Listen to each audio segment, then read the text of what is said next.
Boa tarde, amados irmãos, mais uma vez aqui, nos encontrando, para a gente partilhar aqui um pouco sobre a Páscoa, sobre a oitava da Páscoa. Acredito que todos vocês já sabem o que significa a Páscoa e a oitava da Páscoa. Então nós vamos conversar um pouquinho aqui nessa tarde para a gente se situar um pouco melhor e mais profundamente dentro desse mistério. Davani, Leuda, seja bem-vinda. Obrigado pela presença de vocês. E a gente quer fazer aqui uma coisa breve, né? Mas que fique no nosso coração, no nosso pensamento e para a nossa reflexão, essa questão da oitava da Páscoa. Marilene, seja bem-vinda. E há uma tradição muito antiga que se origina lá no século IV, com o imperador Valentiano, né? Essa instituição da Páscoa, eles fazem essa espécie de Páscoa. E mais para trás-mente, podemos falar assim, lá no livro do Êxodo, capítulo 12, versículo 15, nós encontramos a celebração da Páscoa judaica estabelecida por Moisés, quando ele estendia aquela Páscoa por 7 dias, e durante esse período era como se fosse uma penitência para reverência àquela passagem em que ele mandava o povo comer pão sem fermento, que é o que na Bíblia fala muito dos pães ázimos. O que significa um pão sem fermento, uma massa sem fermento? Significa uma massa pura, a pureza da massa, sem nada que pudesse alterar. Era assim entendido que o coração deveria estar limpo, puro. Hoje nós não temos essa questão desse pão ázimo, mas nós temos o nosso coração, e que é recomendado a gente fazer, especialmente no período quaresmal, a nossa purificação pela penitência e pela confissão. Quando nós nos confessamos, é como se nós tivéssemos a confissão bem feita, bem pensada, e que você vai com o propósito de realmente estar arrependido. É como se você estivesse tirando o fermento da maldade do seu coração, purificando esse coração. Então, naquele tempo de Moisés, os pães ázimos, a massa sem fermento, era uma massa pura, né? Hoje, quem é puro precisa estar puro, e aí nós purificamos pela penitência, pelo arrependimento, pela confissão, é o nosso coração, é a nossa massa, é o nosso coração. Então nós preparamos-nos nessa Páscoa para atravessarmos e vivermos essa Páscoa um coração sem fermento o fermento da maldade, do egoísmo, da individualidade, da prepotência e tantos pecados, né? Tantas sujeiras que acumulam na nossa mente e no nosso coração. Então, para que a gente se prepare para a Páscoa hoje, é a confissão, para bem vivermos essa Páscoa. Pois muito bem. Então, com a celebração da ressurreição do nosso Senhor Jesus Cristo, já no sábado, na vigília pascal, nós começamos a entrar nesse tempo pascal, que é formada por 7 semanas, ou seja, aproximadamente 49 dias. E aí a gente fala em 50, são 50 dias, né? A partir de ontem, que nós celebramos essa Páscoa, que ela vai ter o seu ponto alto lá em Pentecostes, na manifestação do Espírito Santo em Pentecostes, né? Então nós entramos nesse tempo pascal, formado pelas 7 semanas até chegarmos à solenidade de Pentecostes. Esse tempo é um tempo marcado pela alegria da vida nova. Cristo ressuscitou, Cristo está vivo, Ele está no meio de nós. Nós celebramos a vida nova. É um tempo de alegria, é um tempo de louvor, é um tempo de glória, é um tempo de exultação, né? Dentro da nossa igreja por nós cristãos. Então é um tempo, dentro do ano litúrgico, é considerado o tempo mais forte, né? Dentro da nossa igreja, que é onde nós celebramos a passagem da morte para a vida. Durante o tempo pascal, em todas as celebrações litúrgicas, o círio pascal permanece aceso, pois ele representa o círio, o Cristo ressuscitado, que ilumina nossa vida, dissipa as trevas da morte e faz resplandecer em todos nós a luz de Deus. O círio é a grande coluna luminosa que nos guia para a libertação plena da vida. A gente vê dentro das nossas igrejas toda a vida, no início da celebração, acender aquela vela grande, amarela, que vocês viram, todos nós vimos ali na hora da bênção do fogo, no sábado, né? No sábado, que nós chamamos sábado de aleluia, o sacerdote acender e sair em procissão dentro da igreja dizendo: eis a luz de Cristo. Então essa grande coluna luminosa que é o círio pascal, aquela vela grande, que deve estar acesa em todas as celebrações durante o ano, né? Significa a libertação pela vida plena, porque a luz de Cristo nós estamos agora sob a claridade da luz. Dentro desse período, nós temos, dentro desses 50 dias, nós temos o que reservamos, que se chama oitava da Páscoa. Há bem pouco tempo, nós celebramos a oitava de Natal, né? Era 8 dias celebrando o nascimento de nosso Senhor Jesus Cristo. Agora, dentro desses 50 dias, nós tivemos o tempo do Advento, que era tempo de preparação, né? Começa em novembro, esse tempo da preparação, o tempo do Advento, aí tem 4 domingos até chegar o Natal, nascimento de Jesus Cristo. Nós chamamos tempo de Advento, tempo de preparação, de espera para o novo que vai chegar. E aí, quando se celebra o Natal, depois nós passamos mais 8 dias para frente celebrando o nascimento de nosso Senhor Jesus Cristo. Celebrando o Natal. E agora, a oitava da Páscoa tem a mesma configuração. Nós celebramos 8 dias como se fosse um único dia. Hoje, amanhã, quarta, quinta, sexta, sábado, como se estivesse celebrando o dia de ontem, domingo, que foi o dia da ressurreição. Então são 7 dias celebrando a vitória da vida sobre a morte. Nós podemos dizer assim, é uma celebração que começou ontem e não terminou. Só vai terminar domingo da misericórdia, né?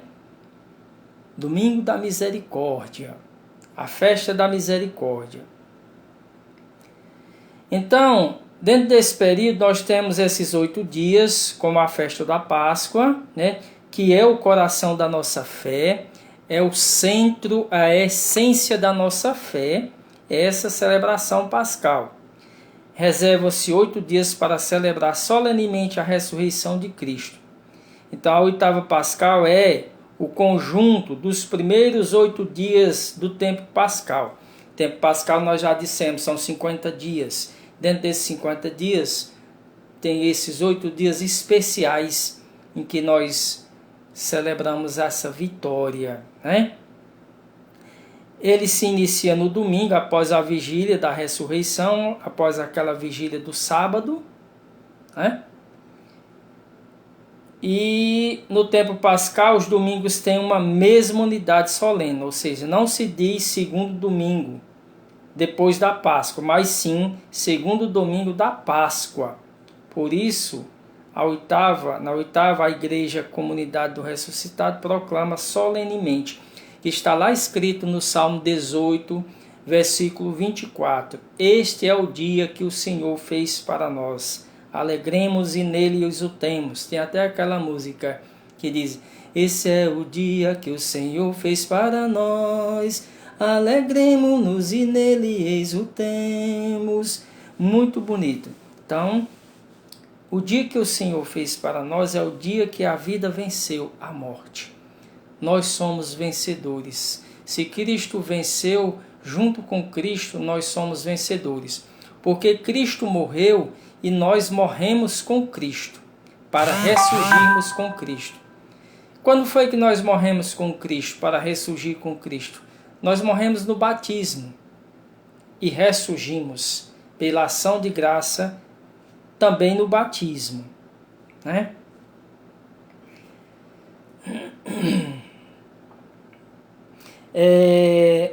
A oitava pascal traz para o centro da celebração litúrgica da Igreja o mistério da ressurreição de Jesus Cristo. Ou seja, a Páscoa de Jesus continua na ação da Igreja. A Igreja, como depositária da fé, ela agora tem essa missão. Quando eu digo a igreja somos nós. Nós temos essa missão. Nós não estamos vivendo um tempo novo. Nós estamos revivendo o tempo novo. Na realidade, a viver esse período pascal é reviver, porque nós como cristãos, assim deveria ser, nós estamos revivendo. Porque nós já somos esse tempo novo. Nós já somos templos vivos do Espírito Santo, morada de Deus. Então, nós estamos vivendo esse tempo como um tempo de recordação, porque já é para estar infiltrado em nós essa vida nova. Essa vida nova já precisa estarmos revestidos dela. Então, por isso, na oitava pascal, celebramos que todo dia se tornou domingo. Razão pela qual, na oitava pascal, se entoa o hino de louvor em todas as missas. Então, nós temos um período em que não é que não se pode, é que pode se omitir da gente cantar o glória, o hino de louvor, né? Mas nesse tempo não, nesse período nós, em todas as celebrações, é recomendável, é louvável cantar o glória. Nós tivemos, por exemplo, no tempo do Advento, no tempo quaresmal, que terminou agora recentemente, se omite o glória, porque nós estamos vivendo um tempo de espera, um tempo quase que de incerteza, de dúvidas, de medo, de contrição. Então, quando você está assim, né, o que é o glória? O glória é glorificar, é alegria, é exaltar. Então, nesse período, principalmente quaresmal, se omite, porque nós não estamos nesse tempo de alegria. Nós estamos num tempo de profunda tristeza, em recordação. Em recordação, bom lembrar isso, né? Então se omite o glória. Agora não, na oitava pascal é louvável que se entoe todos os dias o canto de louvor em todas as celebrações, certo? Como se fosse uma missa de domingo. No tempo comum, que logo após esse tempo pascal dos 50 dias, nós entramos no que chamamos da igreja de tempo comum. Nas missas semanais, o padre só canta o Glória se quiser, nas celebrações. Normalmente ele só é cantado nas missas dominicais. Pode-se cantar o Glória na missa da semana? Pode-se.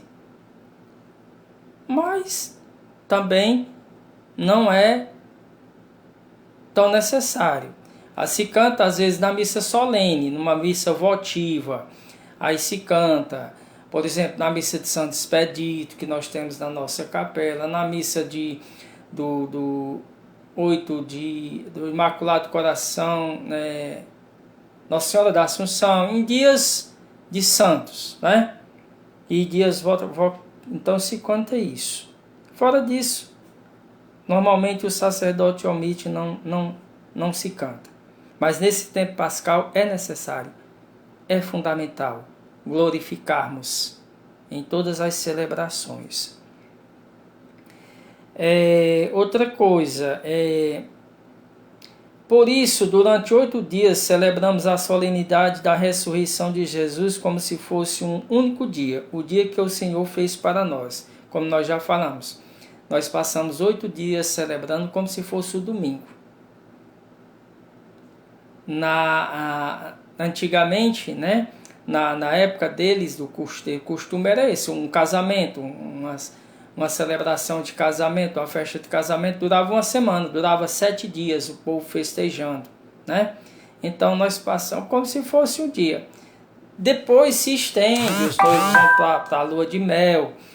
E, né, depois desses 7 dias, nós também vamos estender, como se nós estamos em lua de mel com nosso Senhor Jesus Cristo, né? E aí isso é muito importante.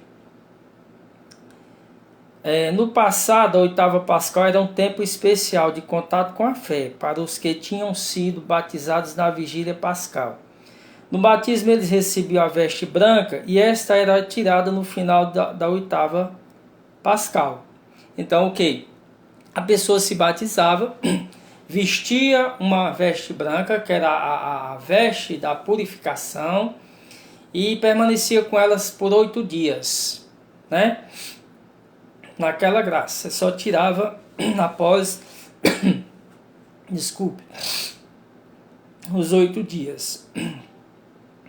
Por isso, a oitava pascal convida-nos a fazer da nossa vida uma contínua Páscoa, um tempo de renovar a confiança no Senhor, colocando em suas mãos a nossa vida e o nosso destino. É um tempo para que, ressuscitados com Cristo, aprendamos a buscar as coisas que são do alto. Lá em Colossenses, no capítulo 3, versículo de 1 a 4, diz o seguinte: a unção com o Cristo celeste é o princípio da vida nova. Se, pois, ressuscitastes com Cristo, procurai as coisas do alto, onde Cristo está sentado à direita de Deus. Pensai nas coisas do alto, e não nas da terra, pois morrestes e a vossa vida está escondida com Cristo em Deus. Quando Cristo, que é a vossa vida, se manifestar, então vós também com ele sereis manifestados em glória. Essa é a nossa esperança, essa é a nossa fé, essa é a nossa confiança. Não sei, amados irmãos, se ficou legal, se vocês gostaram, se eu falei o que tinha para falar. Eu queria ser bastante sucinto, mas falar das coisas de Deus resumido é muito difícil, né? É bom quando a gente está em um círculo, um momento de oração, e a gente debate, né? Porque a gente vê a opinião, a fé, o envolvimento de cada um. Espero que eu tenha partilhado com vocês esse momento de fé. Não sei se atingiu o objetivo, mas o que Deus me revelou nesta tarde, para que a gente tivesse esse diálogo e para que a gente possa realmente viver e comunicar esse viver ao nosso próximo, né? O tanto que é importante isso, essa vivência desses 8 dias e depois continuarmos, porque durante todo esse período da ressurreição, nós vimos que Jesus apareceu primeiro para aquelas mulheres, depois disse assim, ide e anunciai, né? E elas foram. E depois Jesus continuou se manifestando durante esse tempo todinho. Jesus se manifestou, né, quando eles estavam reunidos com medo, portas fechadas. E Jesus sempre fez essa bonita expressão, a paz estejam com vocês, né? E Jesus continuou se manifestando na Galileia, na Judéia, se manifestou aos discípulos de Emaús, né? Se manifestou na praia, né, aos pescadores, quando eles voltaram para quiseram retornar para aquela vida normal, Jesus aparece lá e vai comer peixe com eles. E ele sai assim, se manifestando a um e a outro, até chegar esse grande dia que a igreja também celebra. É um dia fantástico, né? A celebração de Pentecostes. É maravilhoso aquilo. No meu pensamento, no meu entender, aquele foi o grande dia. O grande onde a igreja realmente... A igreja já estava fundada em Pedro, né? Quando ele diz, tu és pedra e sobre ti eu edificarei a minha igreja e as portas do inferno não prevalecerão contra elas. E aí naquele dia de Pentecostes ele vai sopra o Espírito Santo na nossa igreja. É ele que comanda, é ele que dirige. É a ele que nós também devemos nos dirigir em todos os momentos da nossa vida. Então, o dia de Pentecostes é o grande dia, o grande sopro do Espírito Santo na nossa igreja, na nossa vida e naqueles que anunciam a palavra de Deus. Boa tarde, muito obrigado a todos vocês, que Deus abençoe a cada um, né? E proteja, e vamos viver esse período tão bonito, tão lindo, que é o período pascal. Deus seja louvado, glorificado e honrado no nosso coração, na nossa vida, no nosso testemunho, nas nossas ações e atitudes. Em nome do Pai, do Filho e do Espírito Santo. Amém. Obrigado a vocês todos. Que maravilhosos são vocês.